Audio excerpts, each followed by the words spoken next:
Movie के शुरुआत में हम ह्यूंजू नाम के एक लड़की को देखते हैं जो सो रही थी और जब ह्यूंजू गहरी नींद में थी तभी कोई उसका कंबल खींच लेता है जिससे उसकी आंख खुल जाती है और जैसे ही वो देखने के लिए उठती है तभी कोई पीछे से उसके बालों को पकड़कर उसे बिस्तर पर पटक देता है और तभी हम देखते हैं कि ऐसा करने वाला कोई और नहीं बल्कि खुद उसका पिता था। तब ह्यूंजू कहती है कि आप ये क्या कर रहे हो, लेकिन उसका पिता उसे कोई जवाब नहीं देता और अपनी बेटी के जिस्म को गंदी नजरों से देखने लगता है और उसे कहता है कि मेरी बेटी कितनी बड़ी हो गई है। अब ह्यूंजू अपने पिता के मुंह से ऐसी बातें सुनकर काफी डर जाती है और रोने लगती है। उसके बाद वह अपनी बेटी के बालों को छोड़कर उसके चेहरे को छूने लगता है जिससे ह्यूंजू और भी ज्यादा डर जाती है और उसे कुछ भी समझ में नहीं आ रहा था कि उसके साथ ये हो क्या रहा है। फिर तभी उसके पिता वहाँ से चले जाते हैं। उसके बाद अगले दिन ह्यूंजू की माँ खाना बना रही होती है। तभी ह्यूंजू यहाँ सोच रही थी कि पिछली रात जो उसके साथ हुआ क्या वह उसकी माँ को बताना चाहिए। इसी दौरान उसकी बहन सोनबू भी अपने कमरे से नीचे आ जाती है और साथ ही उसका भाई भी ब्रेकफास्ट करने के लिए आकर बैठ जाता है। तभी उसके पिता भी ब्रेकफास्ट के लिए यहाँ पर आ जाते हैं और ऐसा बिहेव करते हैं कि जैसे पिछली रात उन्होंने कुछ किया ही नहीं, जिसे देखकर ह्यूंजू सोचती है कि कल रात तो ये मुझे बुरी नजरों से देख रहे थे और आज ये इतने अनजान क्यों बन रहे हैं। इसलिए ह्यूंजू उठकर वहाँ से चली जाती है। तभी यहाँ पर उसकी माँ आकर खाना टेबल पर जोर से पटकती है। यहाँ किसी को भी समझ में नहीं आ रहा था कि यहाँ क्या हो रहा है। फिर यहाँ उनकी माँ अजीब तरह से खाना खाने लगती है जैसे कि वह कई दिनों से भूखी हो। तब उनकी ऐसी हरकतें देखकर उनके बच्चे डरने लगते हैं और उनका बेटा भी खाने को उगल देता है और कहता है कि खाने में बहुत नमक है। पर तभी उनकी माँ उसी खाने को उठाकर पागलों की तरह खाने लगती है। फिर वह अपना खाया हुआ खाना अपने बेटे को भी खाने के लिए कहती है, लेकिन वो नहीं खाना चाहता था, इसीलिए वो अपने पिता की तरफ देखने लगता है। तब उसके पिता कहते हैं कि तुम नहीं खाना चाहते हो तो मत खाओ, जिसे सुनकर उनकी माँ उनके पिता को गुस्से से देखने लगती है और प्लेट्स को नीचे फेंक देती है, जिससे बच्चे बहुत ज्यादा डर जाते हैं और उनकी माँ उनसे कहती है कि जो भी मैं बनाती हूँ उसे चुपचाप खा लिया करो। ये कहकर वो काफी जोर से चिल्लाने लगती है, जिसे देखकर उसका बेटा डर कर रोने लगता है। लेकिन अब सवाल ये है कि उनके साथ ये सब हो क्या रहा है। दरअसल वह लोग जब से नए घर में शिफ्ट हुए हैं उनके साथ ऐसी ही अजीब सी चीजें हो रही हैं और उनके पिता हर रात अपनी बेटी के कमरे में जाकर अजीबोगरीब हरकतें करते हैं। फिर उसके बाद जब सोनवू नहा रही थी तभी उसके पास कोई आकर खड़ा हो जाता है। जब वो शीशे को साफ करती है तो वो डर जाती है। उसकी बहन उसे डरा देती है। उसके बाद वो दोनों अपने कमरे में आती है। तब ह्यूंजू अपनी बहन को अपने पिता के बारे में बताती है कि कैसे हर रात वह उसके कमरे में आकर अजीबोगरीब हरकतें करते हैं, जिसे सुनकर सोनवू काफी हैरान हो जाती है कि उसके पिता ऐसा कैसे कर सकते हैं। तभी उनके पिता भी वहाँ पर आ जाते हैं जो उनकी बातों को सुन लेते हैं, जिसके बाद वो वहाँ से एक चाकू उठाकर उनके ऊपर हमला करने की कोशिश करते हैं। पर सोनवू उन्हें धक्का देकर वो दोनों बहनें वहाँ से भाग जाती हैं। लेकिन तभी अचानक फिर से उनके पिता उनके सामने आ जाते हैं और वह सोनवू के बालों को पकड़कर वहाँ से नीचे फेंक देते हैं। तब वह सीढ़ियों में गिरकर वहीं बेहोश हो जाती है। तभी उसकी बहन ह्यूंजू डर कर वहाँ से भाग जाती है और एक जगह पर आकर छुप जाती है। तब उसके पिता एक हथौड़ा लेकर उसे ढूंढने लगते हैं। फिर वहीं दूसरी तरफ सोनवू को भी होश आ जाता है और वह अपनी बहन को ढूंढने लगती है। लेकिन जब वह पीछे मुड़कर देखती है तो उसके पिता एक हथौड़ा लेकर उसके सामने खड़े होते हैं और वो उस पर हथौड़े से हमला करने ही वाले होते हैं कि तभी ह्यूंजू जोर से चिल्लाती है, जिससे उसके पिता रुक जाते हैं। तभी ह्यूंजू एक बैट से अपने पिता को जोर से मारती है, लेकिन उसके पिता को कुछ भी नहीं होता और गुस्से में वह उसके ऊपर भी हथौड़े से हमला करने लगते हैं और तभी नीचे से उनके असली पिता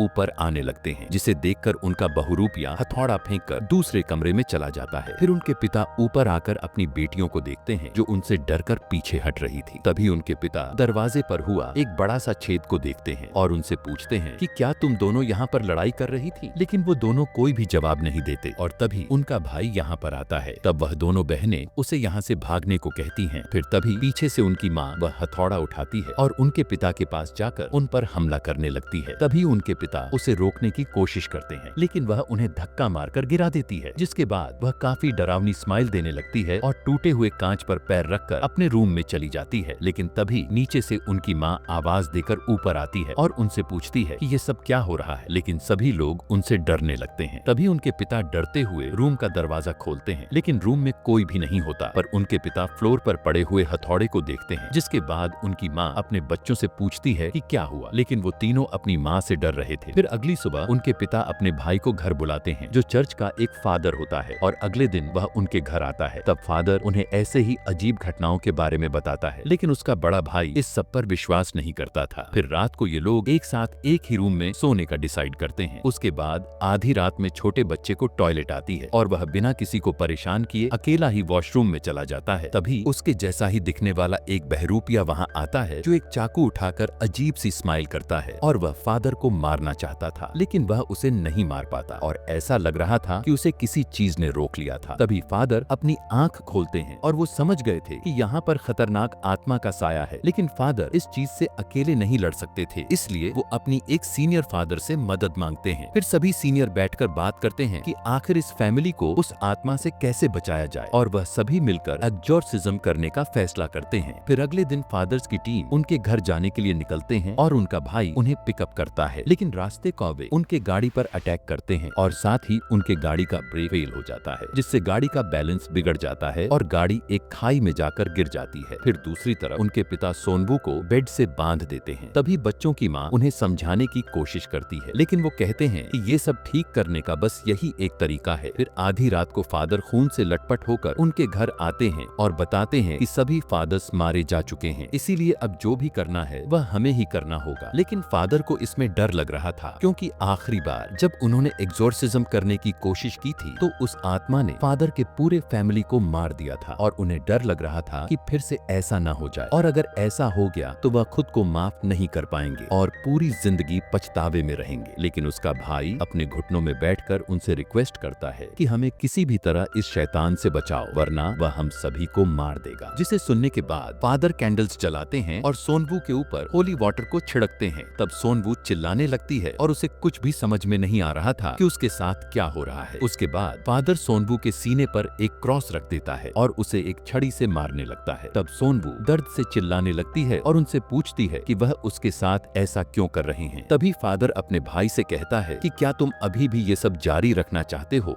जिस पर वह अपनी बेटी का पैर कस के पकड़ता है ताकि वो हिल न पाए। फिर फादर उसको छुरी से जोर जोर से मारने लगता है। तब सोनबू काफी चिल्लाती है और रोने लगती है, जिसे देखकर उसके पिता भी रोने लगते हैं और फादर अलग अलग छड़ी निकालकर उसे मारते ही जा रहे थे। तब सोनबू दर्द के कारण बेहोश हो जाती है और वहीं दूसरी तरफ जहां एक्सीडेंट हुआ था वहां पुलिस पहुंच जाती है और हम देखते हैं कि उन फादरों के साथ उसका भाई भी बेहोश पड़ा हुआ था। इसका मतलब घर में जो आदमी है वो उसका भाई नहीं बल्कि खुद ही शैतान है, जो कि लगातार सोनबू को पीट रहा था। अब सोनबू की माँ से ये सब बर्दाश्त नहीं होता, इसलिए वो फादर को उसे मारने से रोकने लगती है और अपने पति से कहती है कि ऐसा करने से अच्छा तो हम एक साथ ही मर जाएं। लेकिन वो अपनी पत्नी को धक्का मार देता है और अपने भाई से एक्सॉर्सिज्म जारी रखने के लिए कहता है। तभी उसकी पत्नी उसे कहती है कि तुम डरपोक हो जो गलत का साथ दे रहे हो, जिससे पति को गुस्सा आ जाता है और अपनी पत्नी का गला दबाने लगता है। तभी पत्नी एक कांच का गिलास पति के सर पे दे मारती है। तब वो भी अपनी पत्नी को दीवार पर पटक देता है, जिससे वो बेहोश हो जाती है। तभी वो अपने भाई की तरफ देखता है जो अजीब तरह से हंस रहा था, इसीलिए वह शैतान पर भी हमला करता है, लेकिन वह उसे मारकर नीचे गिरा देता है। और जैसे ही वह शैतान उसको मारने वाला होता है कि तभी असली फादर यहाँ पर पहुँच जाते हैं और कुछ मंत्र पढ़ने लगते हैं, जिससे वह आत्मा यहाँ से चली जाती है। उसके बाद सोनबू स्टोरेज रूम की तरफ जाने लगती है, जो काफी बुरी तरह से जख्मी थी, और अपने पिता की तरफ देखते हुए पूछती है कि तुमने मुझे इतनी बुरी तरह मारने क्यों दिया। तभी फादर सोनबू के सामने एक मिरर रखते हैं, जिससे सोनबू के शरीर से वह शैतान निकल जाता है। तब फादर उस शैतान को अपने शरीर के अंदर ले लेता है और अपने भाई से उसे मारने के लिए बोलता है, जिस पर उसका भाई टूटा हुआ क्रॉस उसके सीने में घुसा देता है, जिससे वह फादर और वह शैतान एक साथ दोनों मारे जाते हैं। और इसी के साथ ये मूवी यहीं पर खत्म हो जाती है।